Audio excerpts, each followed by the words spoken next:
Hi, I'm Ian Wallace, the Messed Up Counsellor, and today what I'd like to discuss and explore with you is trust in relationships.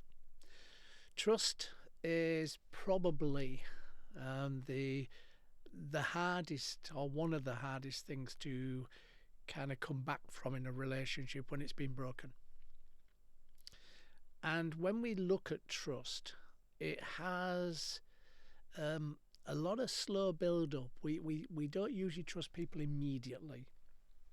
We usually build trust over a period of time, and that will become more connected, more trusting as we experience them, as they connect to us, as we build an understanding, knowledge that we can know that what they're telling us and what they're doing is something they're always going to do. So when we build trust, we kind of like work with relationships in a much closer way once we trust people. So you wouldn't necessarily trust somebody that was just selling you something in a shop, for example. You would normally build that trust over a period of time. But if you'd gone into that shop 3 or 4 times and dealt with the same person, and they'd given you good advice and they'd supported you and checked out what you wanted and how you wanted it, then you're going to build a bigger connection to that person. You probably hunt them out when you go into the shop, to be fair, and that will build a trust between you because you can securely say that what they're telling you is true. So when we look at trust and we look at trust in relationships, it breaks down with usually something that the other person hasn't told you about, a secret or a behaviour that you're not aware of that's detrimental to your relationship with that person.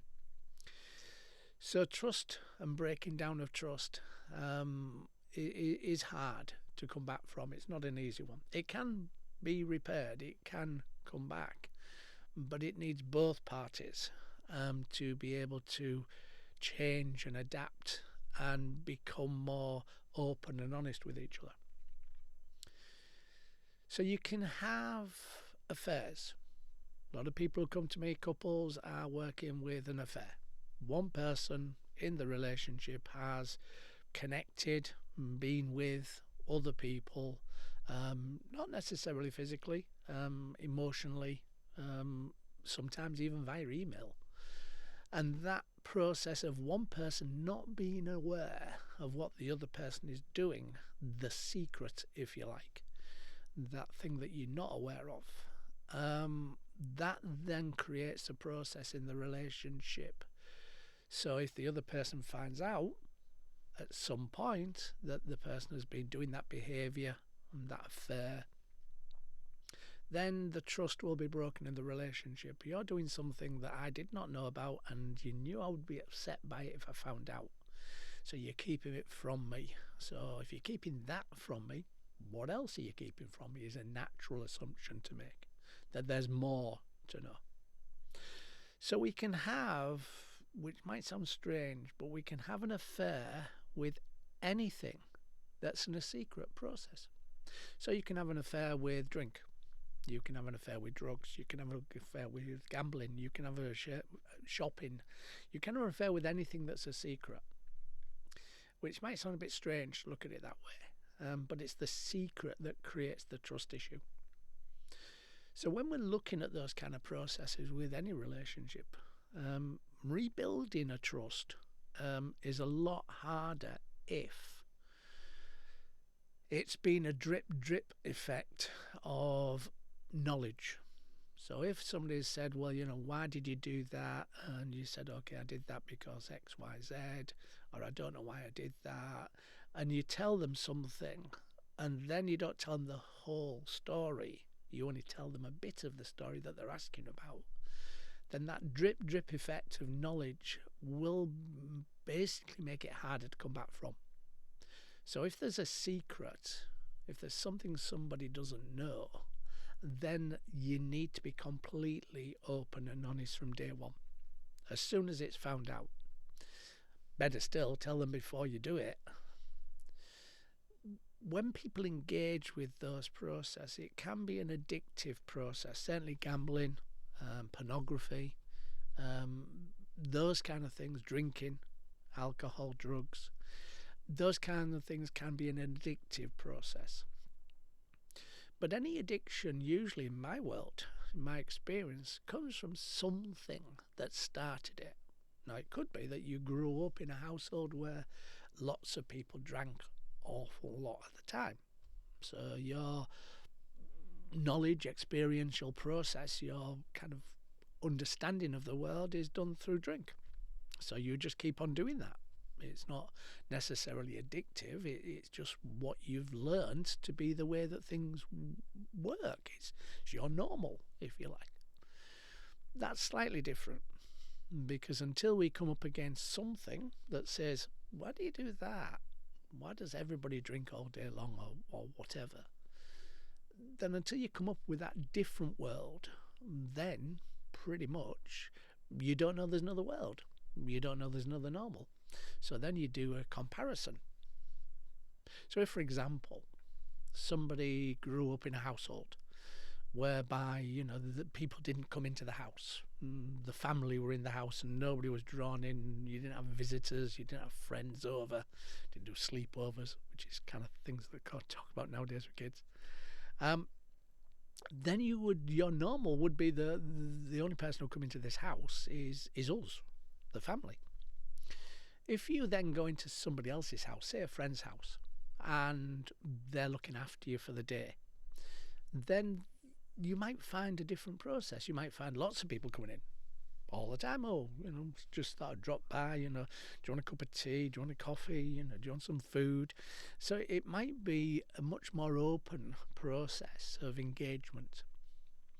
So then once you've had both experiences, you might then think, which do I prefer? Do I prefer this closed shop process in my family, or do I prefer this open kind of whatever kind of process in my friend's family? Once you've got that two sides, you can then have a comparison. And then you can start thinking about, well, how do I want to be in my world? So when I grew up, I found that my first 6, 7, 8 years of life, pretty much it was only the family that was in our house. Nobody was asked over for tea. We didn't have birthday parties or any of those kind of things. And then I went to a friend's house, and just for the day, because my parents and my other siblings were out somewhere doing something. I think it was a wedding. And so I was looked after by my mate and his mum and dad and family. And I saw all this open process. And I quite liked it. I quite like people coming in. I quite like talking to other people. I quite like sharing food, all those kind of things, and that social interaction. So I had that experience. Then I went back to my family and said, well, why can't we have people in? Because I've seen this difference. And my family went back to the traditional process that the family went and said, no, we can't do that. So then when I have a house, when I have a home, when I have my own space, I have lots of people in. So New Year was an open door process. Anybody want to come in from the close, from the people around us, can do. And we were sharing drink and food and stuff. And so I was able to have my world from that world. So until we see that difference and we see both sides of that process, we cannot do a comparison. Our world is just the way our world is. So when we're looking at trust, and we're looking at that breakdown of trust because something's been kept a secret, it's usually because we either don't believe the person that we're with will understand the secret, will be happy with the secret. We feel the secret will be criticised in some way, shape or form. And we'll probably have a negative aspect of telling them. So we don't tell them. We keep on doing the secret, whatever the secret is. Once we get into that and the person finds out about our secret, then that's when the trust breaks down in the relationship.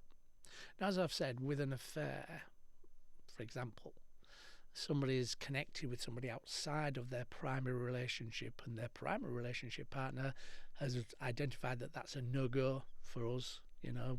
We're in this relationship, the two of us, and that's who's going to be in it.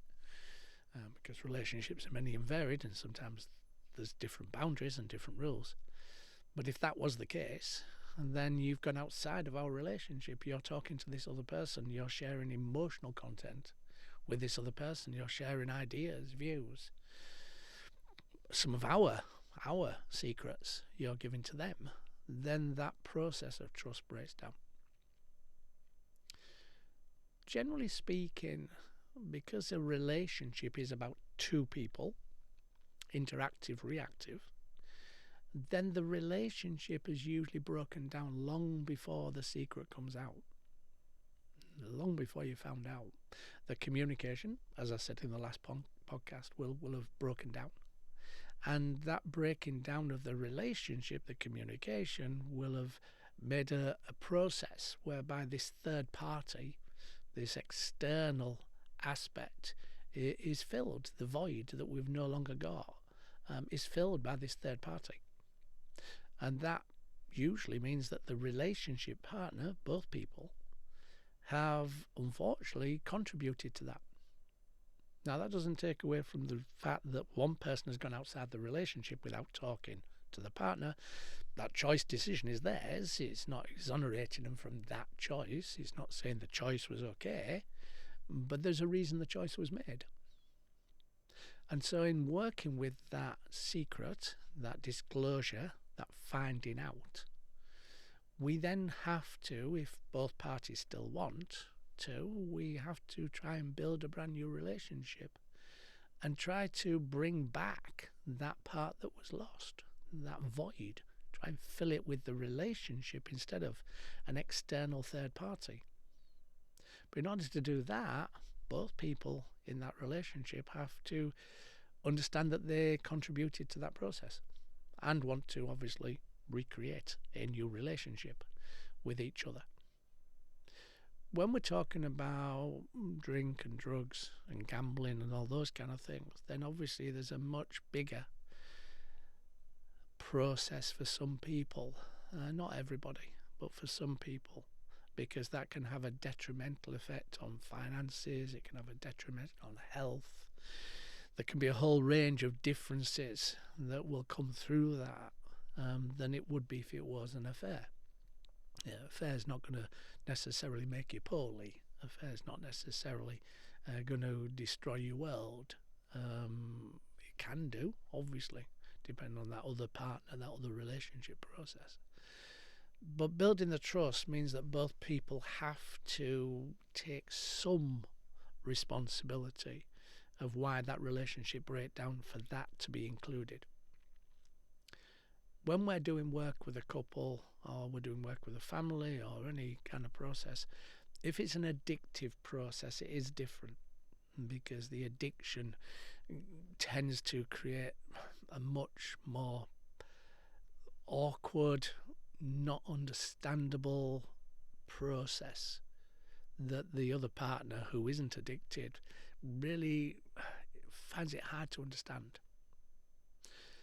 So that work is not what I do. I don't do the addiction work. It's not my speciality. It's not one of the things I kind of have speciality about. But we would naturally have somebody dealing with the addictive process, as well as myself or another counsellor dealing with the partner that's going through that understanding that the addiction's there. So you get the person who is addicted working with the addiction, you've got their partner working with a counsellor, and then we work with them as a couple once the addiction has really been brought under control. When it's an affair, then it has different components, as I've said. So in that trust breakdown of the relationship, building that trust means that we have to put in place some process of connection to the couple. We have to bring some understanding of each person's responsibility and why the relationship wasn't working, which is a hard one to find and understand sometimes. And then we have to build a brand new relationship. But we can't build that brand new relationship, generally speaking, until we've done that process. So if we're looking at affairs, then the main thing, the person who was the one that was affected by the affair, not had the affair, and I tend not to use that from my counselling colleagues. I tend to use different terminology when we're talking about affairs. I say the person who abused the trust and the person who was abused by the trust. So I use those words because the affair word can be a bit emotionally charged. So the person who was affected by the abuse of trust, they really want to know one question. In lots of different ways they might ask the same question, but they usually want to know why. The why is important. The why is a part of the process of healing, because if we understand the why it happened, then we can kind of understand that we don't have to worry about anything unless the why appears in the future. So we can have an awareness process, but the why usually comes in lots of questioning.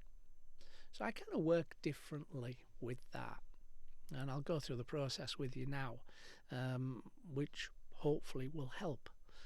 So the person whose trust was abused has lots of questions, as I've said.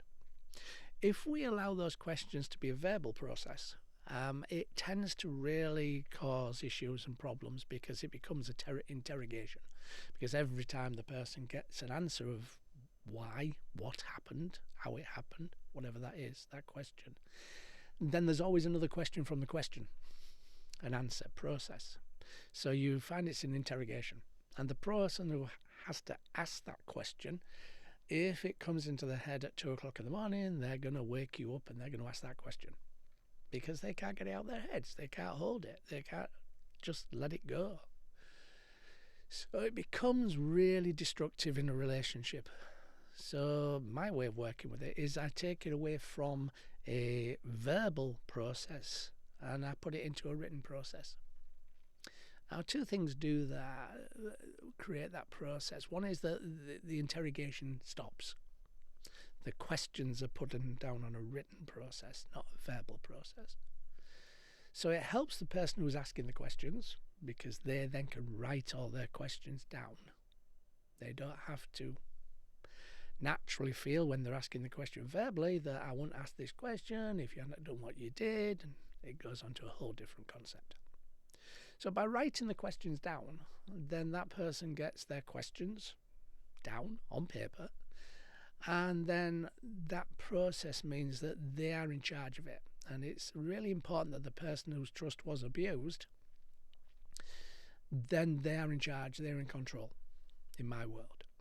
So they will write every question they have, and it doesn't matter how many they have, I tell them. But what I do say is, your caveat, your process is that once you've written all the questions down that you have, you draw the line under it.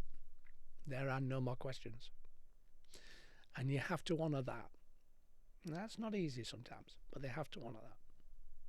The person who's written the questions then give them to the partner, and the partner writes the answer. Now, the reason why that works better is because we have time to write the answers. It's not something that we have to think on the spot. And what I say to that person that's writing the answers, I say, well, okay, if you don't know the answer, you don't write it. Don't appease. Don't write what you think they want to know. Write the truth. You have to be honest. Even if you've said something before that wasn't the truth, this is the point of truth. This is the point where you get everything out and make it all okay. So when that person has written all the answers that they can answer, then they would give them back to the other person. And then they go through those questions and answers and they scrub out everything they're happy with. Then what I do in the counselling room, I work through the remaining questions that haven't been answered or haven't been answered fully. I work it one at a time with the person who abused the trust while the other person is there listening, and we have a conversation. So for my colleagues, counsellors, therapists, it looks initially like a long drawn out process. It does. You can have lots and lots of questions that haven't been answered. But what it does is it then, when you're having a conversation with the person who abused the trust and you're going through the questions one at a time, the conversation will answer probably 4 or 5 different questions, because you're having a conversation around the question. You're not actually just talking about the question. So that process means that it engages with an easier process for both parties. And then every time I've done a question with the person who abused the trust and an answer and a conversation, I'd go back to the original person that asked those questions and say, is that okay? Can we move on? Are you happy with that? And if they say they are, then I would move on through. If they say they aren't, then I would go back into it and the conversation and see what it is that we need to look at. That process gets rid of the reason for the disturbance, the trust breakdown. Then what we do, once we've done that, if both parties are happy, obviously, we'd build a brand new relationship. When we deal with trust, we deal with the very heart of our relationships. It's what everything is based on. It's the foundation, if you like. And that, when it is broken, is not easy. So when people try and get through these kind of situations with trust on their own, as a couple, we tend to find it doesn't really work. It will either put a sticky plaster on it. If it's an addiction, they'll probably go back into the addictive work, whatever the addiction is, because they haven't dealt with it, whatever it is. And then at some point in the future, then the relationship will break down again. And that doesn't help anybody, because you go through the process with a lot more time. There's not as much information that can be given because of memory, because of a whole range of reasons. So it's good to kind of work with it reasonably shortly after it's happened to do that. But that process will help you to engage with the person and to find the why. Now, if it's an addictive process that's the secret, such as gambling, drugs, drink, whatever, then that needs to be dealt with by the person who is addicted. So I would never work with the person that's addicted within the couple context initially, because until that addiction is under control, until they've got the head around it, they've put in place some kind of coping strategies with that, then the addiction will still be there, I'm afraid, because addiction isn't usually just a choice. Addiction is a process that there is choices in it, but the reason for the addiction is usually not from a choice. If you're interested in addiction, and if you're interested in the process of addiction, then the next podcast that I do, I've got an addiction expert in, Steve, and we'll be talking about that in a lot more detail than this. As I say, it's not my area of speciality. It's Steve's, though, and certainly with porn addiction, but it has elements of other addictions with it, because addictions are addictions, although obviously what the addiction's focused on might be different. It has some similarities in the way it works and what we're doing. So that will be the next one that we do after this one, if you're interested. When you're dealing with trust and you're dealing with a breakdown of relationship, it's really, really, really important that you keep the lines of communication open. You talk about it, you share it, you don't have the secret. Where trust is an issue, it's always about a secret. So try not to have secrets. Try not to get into behavioural patterns that would destroy the relationship. Talk about the relationship breakdown before you get into those kind of areas, because the relationship breakdown is the problem. What you do with that, how you fill that void, is your choice. That's a choice you've made, but it won't necessarily help the relationship. So yes, if you feel there's a void in your relationship, if you feel the relationship isn't working for whatever reason, communicate, talk, share, get to understand. Take time out to do that. That's a lot easier, a lot more simpler than the trust issue, because you can resolve most things if there's something wrong. You can resolve them. It's not easy, but the more that secret is kept, the more the behaviour of the secret is kept, the longer it's kept, the more destructive it is.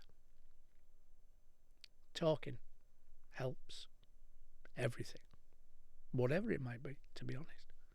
Talking, sharing, understanding, communicating, checking out. Why are you upset? Why are you not happy? Why does this relationship not work for you? Then maybe you'll be able to solve it before you get to somebody like me. And then hopefully that solving it together will actually build a much stronger relationship and make it much more resilient and much more connected. Please, if you've found this interesting, if it's helped in any way, shape or form, please let me know. Like it, share it. If you have any questions, please email me at info@iwtc.org.uk. But my connections are on the media processes I use. But don't sit on something for yourself without sharing. That's the thing that will create the problem. The not talking creates the problem. The talking actually makes it go away, or at least gets to understand it so we can put something in place that can make it easier. My name's Ian Wallace. I'm the Messed Up Counsellor. Thanks for listening or watching. Take care and enjoy your life, and have the life you want, not the one other people think you should have. Bye for now.